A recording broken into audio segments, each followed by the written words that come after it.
ഞങ്ങൾ 2 കണ്ണ് എനിക്ക് തരുമോ, എത്ര പൈസ തരാം. ആര് എത്ര പൈസ കൊടുക്കും അവനാന്റെ കണ്ണ്. അപ്പോഴാ കണ്ണിന്റെ വില മനസ്സിലാവുക. കിഡ്നി കൊടുക്കും, എന്തേ ഒന്നവിടെ സ്പെയർ ആണല്ലോ, ഇല്ലെങ്കിൽ ഒന്ന് വർക്ക് ചെയ്യുമല്ലോ. അങ്ങനെ കിഡ്നി കച്ചവടക്കാരൊക്കെ ഉണ്ട്. ഇസ്ലാമിൽ അവയവദാനമില്ല, അത് മറ്റൊരു ചർച്ചാ വിഷയമാണ്. കണ്ണ് തരുമോ, അത് കൊടുത്തിട്ട് പിന്നെ എന്തിന് ഞാൻ ജീവിക്കണം. കണ്ണ് ചോദിക്കുന്നു, പടച്ചോനെ ഞാനെന്ന നിഅമത്തിന് ഇയാളുടെ നിസ്കാരവും ഹജ്ജും ഉംറയും ഒക്കെ നോക്കിയിട്ട് പോരെ പടച്ചോനെ, ഇനിയും വേണല്ലോ, പകരായിട്ടില്ല. ഈ മനുഷ്യനോട് ബേജാറായി പോകും. യാ അല്ലാഹ് അദ്ഖിൽനി ജന്നതക ബിഫദ്ലിക്, നിന്റെ ഔദാര്യം കൊണ്ട് സ്വർഗ്ഗം തരുമോ പടച്ചോനെ. ഉദ്ഖുലുൽ ജന്നത ബിഫദ്ലി, എന്റെ ഔദാര്യത്തിൽ സ്വർഗ്ഗത്തിലേക്ക് പോയിക്കോ എന്ന് ഈ മനുഷ്യനോട് പറയപ്പെടുമെന്ന് നബിയുനാ റസൂലുള്ളാഹി സ്വല്ലല്ലാഹു അലൈഹി വസല്ലം. പ്രകാശത്തെ സ്വീകരിക്കാനുള്ള 100 മില്യൺ 100 മില്യൺ കോശങ്ങളാണ് പ്രകാശം സ്വീകരിക്കാനുള്ള 100 മില്യൺ. 1 മില്യൺ എത്രയാണ്? 10 ലക്ഷം. 100 മില്യൺ കോശങ്ങൾ നമ്മുടെ ഒരു കണ്ണിലുണ്ട്. പ്രകാശം സ്വീകരിക്കുന്ന കോശങ്ങൾ നമ്മുടെ കണ്ണിൽ, ഒരു കണ്ണിൽ 100 മില്യൺ, 2 കണ്ണിലാൽ 200 മില്യണിലേറെ കോശങ്ങളാ ഈ പ്രകാശം നമ്മുടെ കണ്ണിലേക്ക്. അപ്പോഴാ നമുക്ക് ഇന്നതാണ് സാധനം എന്ന് തിരിയുന്നത്. നമ്മൾ അറിയുന്നുണ്ടോ എന്തെല്ലാം പടി നടക്കുന്ന ഒരു സാധനം കാണുമ്പോ എത്ര പെട്ടെന്ന് നമ്മൾ ചിന്തിക്കുന്നുണ്ട്. നിങ്ങളെ കുറിച്ച് നിങ്ങൾ ആലോചിച്ചോ? അഫലാ തുബ്സിറൂൻ, നിങ്ങൾ കാണുന്നില്ലയോ? അല്ലാഹു തആല ചോദിക്കുകയാണ്. നമ്മുടെ ചെവി എന്താ? എവിടെ പറയുമ്പോഴും അല്ലാഹു തആല ആദ്യം പറയാതാണ് ബിസ്മില്ലാഹിർ റഹ്മാനിർ റഹീം. ഇന്നസ്സംഅ വൽ ബസറ വൽ ഫുആദ്, ഇന്നസ്സംഅ വൽ ബസറ വൽ ഫുആദ് കുല്ലു ഉലൈക കാന അൻഹു മസ്ഊലാ. മനുഷ്യ, നിന്റെ കാഴ്ചയും നിന്റെ കേൾവിയും, ഇന്നസ്സംഅ, തീർച്ചയായും നിങ്ങൾക്ക് കേൾക്കാനുള്ള കഴിവ് തന്നത്, വൽ ബസറ, നിങ്ങൾക്ക് കാണാനുള്ള കഴിവ് തന്നതും, വൽ ഫുആദ്, നിങ്ങൾക്ക് അല്ലാഹു ഹൃദയം തന്നതും, കുല്ലു ഉലൈക കാന അൻഹു മസ്ഊലാ, ഇതിനെക്കുറിച്ചെല്ലാം അല്ലാഹു നിങ്ങളോട് ചോദിക്കും കേട്ടോ. അല്ലാഹുവിന്റെ അമാനത്താണ്, അല്ലാഹു സൂക്ഷിക്കാൻ തന്ന സ്വത്തുകളാണ്. മാക്ക് വേണ്ടി ചെലവഴിച്ചോ? നിന്റെ കണ്ണ് എന്തിനുപയോഗിച്ചു? അല്ലാഹു നിന്നോട് ചോദിക്കും. വസ്സംഅ, കേൾവി, 24 hour മ്യൂസിക് കേട്ട് നടക്കാനാ ഉപയോഗിച്ചത്. അല്ലാഹുവിനോട് മറുപടി പറയുന്നു. വൽ ഫുആദ്, നിന്റെ ഹൃദയത്തിൽ നീ എന്താ ചിന്തിച്ചുകൊണ്ടിരുന്നത്? തിന്മയെ താലോലിച്ചത് ഹൃദയത്തിന്റെ. അല്ലാഹു തന്ന ഈ ഹൃദയത്തിന്റെ അത്ഭുതം എന്താണ്? തലച്ചോർ, ബ്രെയിൻ സെല്ല് മുഴുവനും കട്ട് ചെയ്തെന്ന് വിചാരിക്കുക. തലച്ചോർ ഓപ്പറേറ്റ് ചെയ്യാൻ തലച്ചോറ് മുഴുവനും, സുബ്ഹാനല്ലാഹ്, നമ്മുടെ ശരീരം മൊത്തത്തിൽ വർക്ക് ചെയ്യണമെങ്കിൽ ഇവിടെ നിന്ന് സിഗ്നൽ വരണം, തലച്ചോറിന് സിഗ്നൽ വരണം. നമുക്ക് മൂത്രമൊഴിക്കാൻ തോന്നുന്നത് അപ്പോഴാ, ഇവിടെ തലച്ചോറിന് വരണം വിവരം. കാല് മുള്ളിൽ ചവിട്ടുമ്പോ കാല് പൊക്കുന്നത് എപ്പോഴാ? ആ ചവിട്ടിയപ്പോഴേക്കും നമ്മുടെ കാലിന്റെ ഉള്ളിലൂടെ സ്റ്റിമുലേഷൻ നമ്മുടെ ബ്രെയിനിലേക്ക് പോവാൻ. ഇതാ കാലിന്റെ ഓട്ട വരും, ചോര വരും, കാലോട്ടയാകും, മുറിവാകും, കാല് പൊക്കിക്കോ. അപ്പോഴേക്കും നമ്മൾ എന്ത് എത്ര പെട്ടെന്നാണ് ഈ കമ്മ്യൂണിക്കേഷൻ. തലച്ചോറ് മുഴുവനും ഒരാളുടെ തലച്ചോറിനോട് ഓപ്പറേറ്റ് ചെയ്യുമെന്ന് വിചാരിക്കുക ഡോക്ടർമാർ. അല്ലാഹു തആല അത്തരം അസുഖങ്ങളിൽ നിന്നെല്ലാം അല്ലാഹു നമുക്ക് ആക്കുമാറാകട്ടെ. അത്തരം ബ്രെയിൻ ട്യൂമറും പ്രയാസങ്ങളൊക്കെ ഉള്ള രോഗികൾ ദുആരക്കാൻ വേണ്ടി അല്ലാഹു എത്രയും പെട്ടെന്ന് അവർക്ക് ശിഫ കൊടുക്കുമാറാകട്ടെ. തലച്ചോറ് കൊണ്ടാണ് നമ്മുടെ ഹൃദയത്തിന്റെ പ്രവർത്തനമെങ്കിൽ തലച്ചോറ് സ്വിച്ച് ഓഫ് ചെയ്താൽ മനുഷ്യൻ മരിക്കണം. പക്ഷേ തലച്ചോറ് മുഴുവൻ ഫ്രീസായി കിടന്നാലും തലച്ചോറ് മരവിപ്പിച്ചാലും ഹാർട്ട് ഇങ്ങനെ രക്തം പമ്പ് ചെയ്തുകൊണ്ടിരിക്കുകയാണ്. തലച്ചോറിന്റെ ആവശ്യമല്ല ഹാർട്ട് പമ്പ് ചെയ്യാൻ. അങ്ങനത്തെ ഒരു അവയവം നമ്മുടെ ഹാർട്ട് മാത്രമേ ഉള്ളൂ. വൽ ഫുആദ്, അല്ലാഹു തന്ന ഈ ഹൃദയം, കുല്ലു ഉലൈക കാന അൻഹു മസ്ഊലാ, ഇതിനെക്കുറിച്ചൊക്കെ അല്ലാഹു നാളെ ചോദിക്കും കേട്ടോ.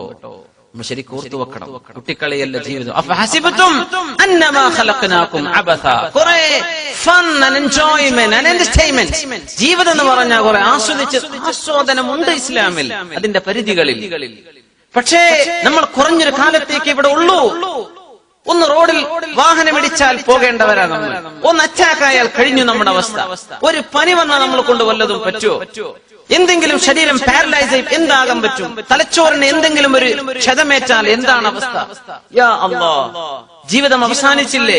ഇതിന്റെ ഇടക്ക് മനുഷ്യൻ എന്തു ചെയ്യുന്നു? 30 കൊല്ലം ജീവിച്ച് 30-ാം വയസ്സിൽ മരിച്ച ഒരു മനുഷ്യനോട് 30 കൊല്ലത്തെ കണക്ക് അല്ലാഹു ചോദിക്കും.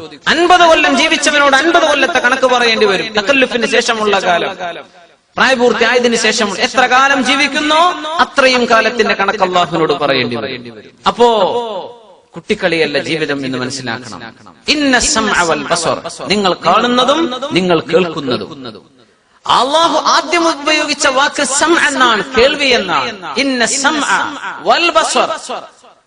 രണ്ട് കാലിൽ നടക്കുക എന്ന് പറയുമ്പോൾ എന്താണ് നമ്മൾ ഈ കൊണ്ടുപോകുന്ന ശരീരത്തിന്റെ അവസ്ഥ?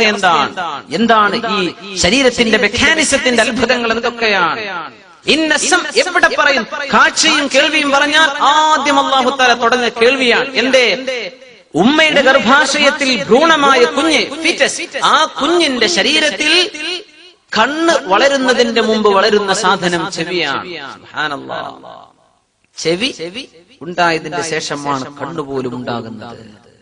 ചെവി കൊണ്ട് റെസ്പോണ്ട് ചെയ്യാൻ കഴിയുന്നതിന്റെ ശേഷമാണ് കാഴ്ച കൊണ്ട് കുട്ടിക്ക് റെസ്പോണ്ട് ചെയ്യാൻ പറ്റുന്നുള്ളൂ. ഗർഭാശയത്തിൽ ഇരിക്കുന്ന കുട്ടി, ഉമ്മയുടെ സംസാരം ആ കുട്ടിയുടെ ശരീരത്തിലേക്ക് വരുന്നുണ്ട്. അങ്ങനെയാണ് തൊട്ടടുത്തുള്ള ആളുകൾ. അതുകൊണ്ടാണ് ഈ ഗർഭമുള്ള സഹോദരിമാർ ഏറ്റവും കൂടുതൽ ദിക്റും ഖുർആനും ചൊല്ലിയാൽ ആ മക്കളിൽ ആ നന്മയും സ്വലാഹും കാണാൻ കഴിയുമെന്നാണ്.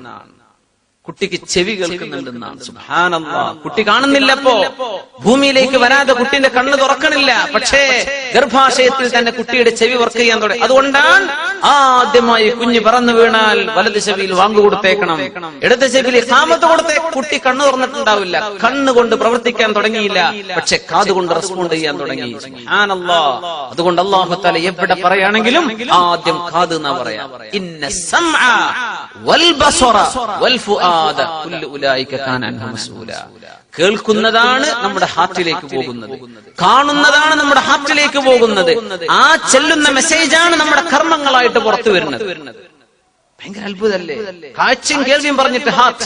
കാരണം ഹാർട്ടിലേക്കുള്ള രണ്ട് വഴികൾ ഇതാണ്, കാഴ്ചയും കേൾവിയും. ഈ രണ്ട് വഴികളല്ലാതെ ഹാർട്ടിലേക്ക് പോകാൻ മാർഗമില്ല. സുബ്ഹാനല്ലാഹ്. അതുകൊണ്ടാണ് മനുഷ്യന്മാർ അസഭ്യങ്ങൾ പറയരുതെന്ന് പറയാൻ കാരണം അതൊക്കെ ഒരു തരം ഒരു ബാഡ് ഫോഴ്സ് ആണത്. ഒരു തരം നമ്മൾ നെഗറ്റീവ് എനർജി എന്നൊക്കെ പറയില്ലേ? ഒരു തോന്നിവാസം കേട്ടാൽ അതിന്റെ ആശയം ഹൃദയത്തിലേക്ക് പോകാൻ. നമ്മൾ കണ്ടാൽ ആ കാണുന്നത് ഹറാമായ കാഴ്ചയാണെങ്കിൽ ആ ആശയം ഒന്നാകെ നമ്മൾ ഹാർട്ടിലേക്ക് ഫീഡ് ചെയ്യാണ്. അതുകൊണ്ടാണ് കണ്ണ് സൂക്ഷിക്കണം എന്ന് പറഞ്ഞത്, അതുകൊണ്ടാണ് കാത് സൂക്ഷിക്കണം എന്ന് പറഞ്ഞത്. നമ്മൾ കൊടുക്കുന്ന മെസ്സേജ് അങ്ങനെയാണ്, അതിനനുസരിച്ച് നമ്മുടെ കർമ്മങ്ങൾ വരുള്ളൂ. അല്ലാഹു അതൊക്കെ അല്ലാഹുവിന്റെ പൊരുത്തത്തിൽ ഉപയോഗിക്കാൻ അല്ലാഹു തൗഫീഖ് ചെയ്യുമാറാകട്ടെ. എന്താണ് ചെവിയുടെ ഉള്ളിൽ കിടക്കുന്നത്? 30,000 കേൾക്കാനുള്ള കേൾവി ശക്തിയുള്ള കോശങ്ങൾ, 30,000 ശബ്ദങ്ങളെ സ്വീകരിക്കാനുള്ള കോശം ഒരു ചെവിയിൽ അല്ലാഹു വെച്ചു കൊടുത്തിട്ടുണ്ട്. എന്താണ് ചെവിന്റെ ഉള്ളിൽ കിടക്കുന്ന സ്ഥലത്തെ? വളരെ കുറഞ്ഞ കോക്ലിയ എന്ന് പറഞ്ഞ കുറഞ്ഞ ഭാഗത്ത് 30,000 കോശങ്ങൾ കിടക്കുന്നുണ്ട് ശബ്ദം സ്വീകരിക്കാൻ. എന്താണതൊക്കെ? മനുഷ്യന്റെ കണ്ടുപിടുത്തങ്ങളൊക്കെ എവിടെത്തും? മാംസത്തുമ്മലാണ് അല്ലാഹു തആല ചെയ്യുന്നത്, മെറ്റലുമ്മലല്ല. നമ്മൾ ഇരുമ്പുമ്മൽ കളിക്കുന്നത്. അല്ലാഹു ചെയ്യുന്ന മാംസത്തിലാണ്. വളരെ സെൻസിറ്റീവാണ് മനുഷ്യന്റെ ശരീരം. നിങ്ങളുടെ നഫ്സിനെ കുറിച്ച് നിങ്ങൾ ആലോചിക്കുന്നില്ലേ? അഫലാ തുബ്സിറൂൻ, നിങ്ങൾ കാണുന്നില്ലേ അല്ലാഹുവിന്റെ അത്ഭുതം? ഇതൊക്കെ വെറുതെ ഉണ്ടായി എന്ന് എങ്ങനെ പറയും? ഇതൊക്കെ ഏതോ ഒരു കാലത്ത് ഇവല്യൂഷൻ തിയറി, ഡാർവിൻ പറഞ്ഞ പോലെ, അല്ലെങ്കിൽ ഡാർവിന്റെ സിദ്ധാന്തം പോലെ സർവൈവൽ ഓഫ് ദ ഫിറ്റസ്റ്റ്, ഇവല്യൂഷനിലൂടെ. പിന്നെന്താ അവര് വേറൊന്നുണ്ടല്ലോ, ഭൂമിയെ പ്രപഞ്ചത്തിൽ അഡാപ്റ്റേഷൻ, പ്രത്യേക വേറൊരു വാക്കും പറയാറുണ്ട്.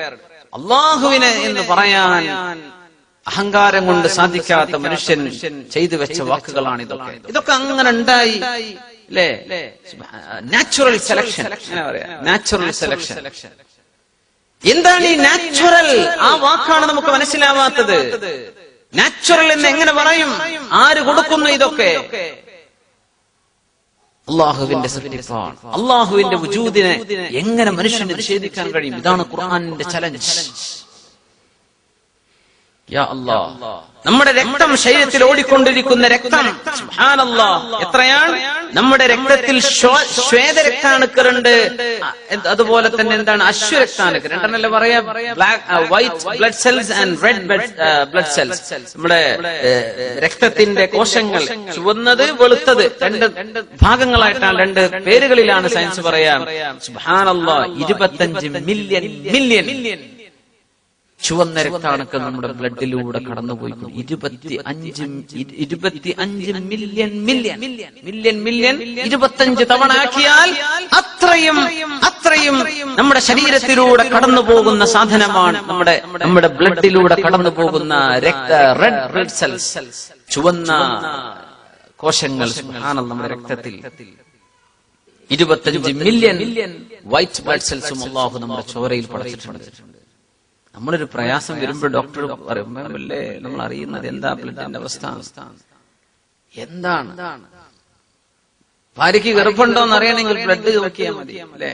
തലച്ചോറിന് കുഴപ്പമുണ്ടോ എവിടെയെങ്കിലും ബ്ലഡ് എടുത്താൽ മനസ്സിലായി. ഹാർട്ടിന് കുഴപ്പമുണ്ടോ ബ്ലഡിലൂടെ മനസ്സിലാവും. കൊളസ്ട്രോൾ ഉണ്ടോ പ്രഷർ ഉണ്ടോ ഇതൊക്കെ നമുക്ക് ശരിക്കും മനസ്സിലാവും. ബ്ലഡ് നോക്കിയാൽ എന്തൊക്കെ തിരിയും ബ്ലഡിലൂടെ. ഇതെല്ലാം ശരീരത്തിലൂടെ പോകുന്ന രക്തത്തിൽ അതിന്റെ മെസ്സേജുകൾ അല്ലാഹു കൊടുത്തുവിട്ടിരിക്കുകയാണ്. എവിടെ നിന്ന് എടുത്തോ, ഹാർട്ട് തന്നെ പൊളിച്ചു നോക്കണ്ട. അതിന്റെ ഉള്ളിലെ കുഴപ്പമറിയണമെങ്കിൽ ബ്ലഡ് എടുത്തോ മനസ്സിലാവും. സുബ്ഹാനല്ലാഹ്. എന്താണ് ഈ സൃഷ്ടി?